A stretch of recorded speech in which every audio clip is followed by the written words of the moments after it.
programs to activate the emergency alert system for an Amber Alert. Be on the lookout for an abducted child from Franklin County, Ohio. The child was last seen at 2726 Independence Way, Grove City, Ohio. The suspect is believed to be driving a silver Honda 4-door with dark window tint.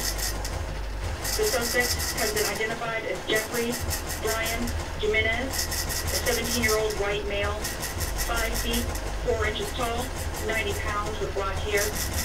The abducted child is Haley M. Cope, 13-year-old white female with brown hair, last seen wearing a pink crop top and gray sweatpants. Please call 1-877-AMBEROH or dial 911 immediately if you see the child, the suspect, or the suspect vehicle. This message concludes the emergency alert system.